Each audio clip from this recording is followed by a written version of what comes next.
kamusta mga tatak KMac? So nandito na naman tayo para sa isang malupitang vlog.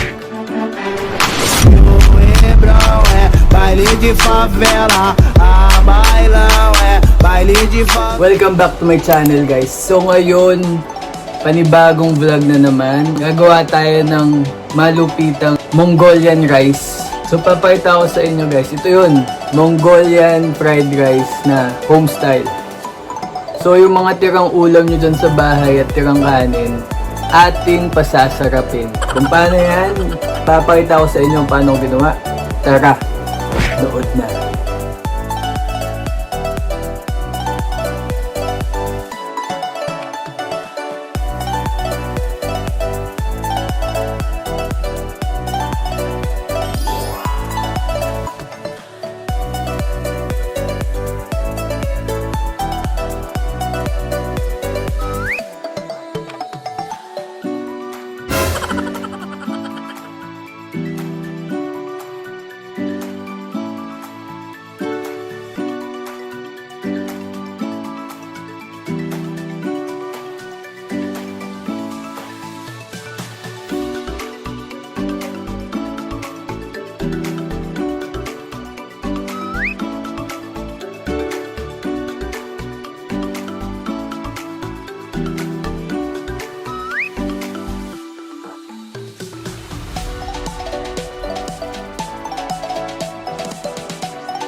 So what is up guys? So luto na yung ating Mongolian rice. Ayan, tignan nyo. Uy, excited na ako tikman. Post to post tayo, papalit lang ako tapos kakainin na natin.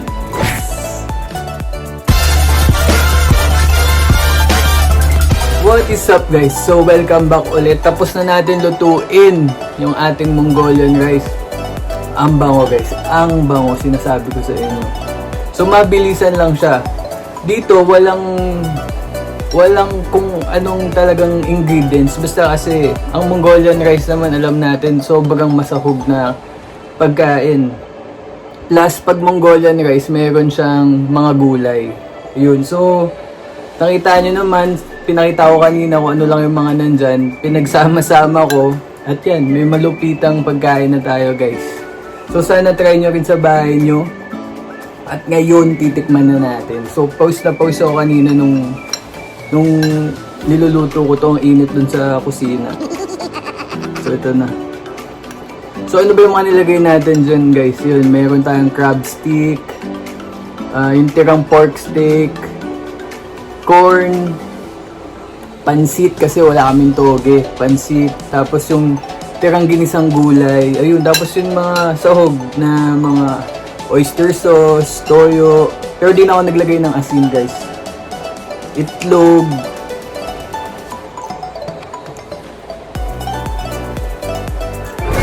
sarap. So parang Mongolian fried rice talaga guys, sarap. Mas mainit pa bagong luto.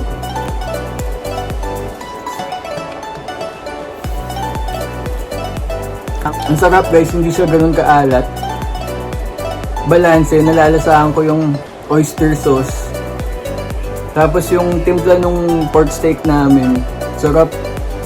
Tapos yung gulay pang balanse guys.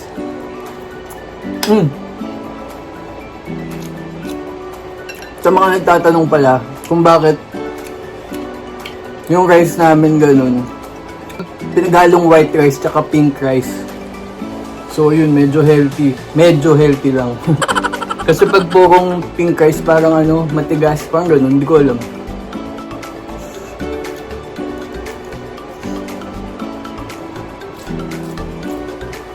Panalo. Ang sarap. Crab stick guys. Nag-iwan talaga ako ng mga buo. Kasi diba meron akong hiniwa.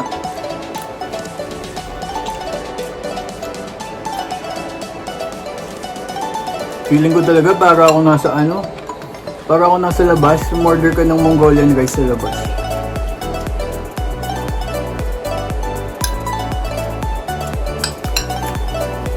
Panalo.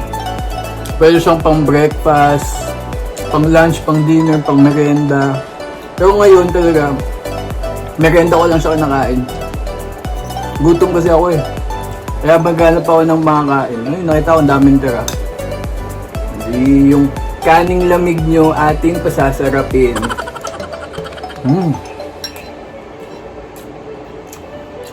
So that's all for today guys. Ubusin ko na to. Masyado nang mahaba. Kung bago lang kayo sa akin channel, please follow me on my social media accounts. At kung dati na kayo subscriber, maraming salamat.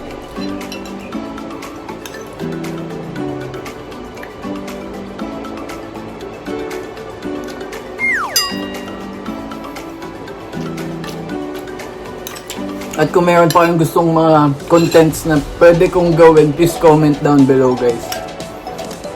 Lulutuin natin yan, kakainin natin yan. O ano man, mga challenge.